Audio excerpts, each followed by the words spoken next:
कि आइए आज उत्पत्ति अध्याय 25 पढ़ते हैं। अब्राम के अन्य वंशज। तब अब्राम ने एक पत्नी और ब्याह ली और जिसका नाम कतूरा था। उससे जिम्रान, योक्षान, मदाना, मिघान, यिशबाक, यीशु उत्पन्न हुए। योक्षान से शबा और ददान उत्पन्न हुए। ददान के वंश में अशूरी, लतूशी, लुम्मी लोग हुए। मिगान के पुत्र एपा, अपेर, हनोक, अबीदा, एल्दा हुए और ये सब कतूरा की संतान हुए। इज़ाक को तो अब्राहम ने अपना सब कुछ दिया, पर अपनी रखेलियों के पुत्रों को कुछ कुछ देकर अपने जीते जी अपने पुत्र इज़ाक के पास से पूर्व देश में भेज दिया। अब्राहम की मृत्यु। अब्राहम की सारी आयु 175 वर्ष की हुई। अब्राहम का दीर्घायु होने के कारण अर्थात पूरे बुढ़ापे की अवस्था में प्राण छूट गया। वह अपने लोगों में जा मिला। उसके पुत्र इज़ाक और इश्माएल ने हित्ती सोहर के पुत्र हेब्रोन की मेम्रे के सम्मुख वाली भूमि में मेकापालपक गुफा थी, उसको मिट्टी दी। अर्थात जो भूमि अब्राहम ने हित्तियों के मोल ले ली थी, उसी में अब्राहम और उसकी पत्नी सारा दोनों को मिट्टी दी गई। अब्राहम के मरने के पश्चात परमेश्वर ने उसके पुत्र इज़ाक को, जो लहरोई नामक कुएं के पास रहता था, आशीष दी। इश्माएल की वंशावली। अब्राहम का पुत्र इश्माएल, जो सारा की मिस्री दासी हाजिरा से उत्पन्न हुआ था, उसकी यह वंशावली है। इश्माएल के पुत्रों के नाम है, वंशावली यह है, अर्थात इश्माएल का जेठा पुत्र नब्योत, फिर केदार, अदबेल, मिबसाब, मिश्मा, दूमा, मस्सा, अधर, तैमा, यतूर, नापीश, केदेमा। इश्माएल के पुत्र ये ही हुए और इन्हीं के नामों के अनुसार इनके गाँव का छावनियों के नाम भी पड़े और ये ही 12 अपने अपने कुल के प्रधान हुए। इश्माएल की सारी आयु 137 वर्ष की हुई। तब उसके प्राण छूट गए और वह अपने लोगों में जा मिला। उसके वंश हबीला से शूर तक, जो मिस्र के सम्मुख अशूर के मार्ग में बस गए, और उनका भाग उनके सब भाई बंधुओं के सम्मुख पड़ा।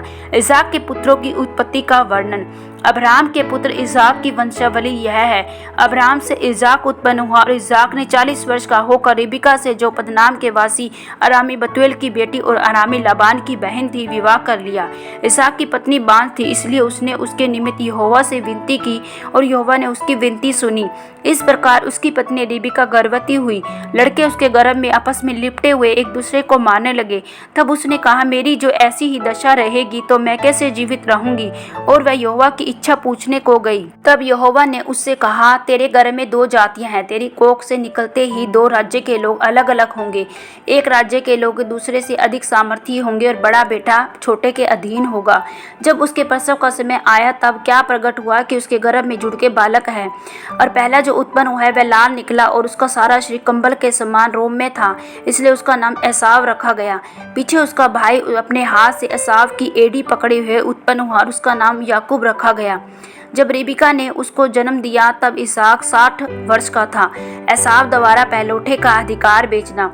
फिर वे लड़के बढ़ने लगे और एसाव तो वनवासी होकर चतुर शिकार खेलने वाला हो गया, पर याकूब सीधा मनुष्य था, तंबू में रहा करता था। इसहाक एसाव के अहेर का मांस खाया करता था, इसलिए वह उससे प्रति रखता था, पर रिबिका याकूब से प्रति रखती थी। एक दिन याकूब भोजन के लिए कुछ दाल पका रहा था और एसाव जंगल में थका हुआ आया। तब एसाव ने याकूब से कहा, वह जो लाल वस्तु है, उसी लाल वस्तु में से मुझे कुछ खिला, क्योंकि मैं थका हूँ। इसी कारण उसका नाम एदोम भी पड़ा। याकूब ने कहा, अपना पहलौठे का अधिकार आज मेरे हाथ बेच दे। एसाव ने कहा, देख, मैं तो मरने पर हूँ, इसलिए पहलौठे के अधिकार से मेरा क्या लाभ होगा? याकूब ने कहा, मुझसे अभी शपथ खा। अतः उसने शपथ खाई और अपना पहलौठे का अधिकार याकूब के हाथ बेच डाला। इस पर याकूब ने एसाव को रोटी और पकाई हुई मसूर की दाल दी और उसने खाया पिया और उठकर चला गया।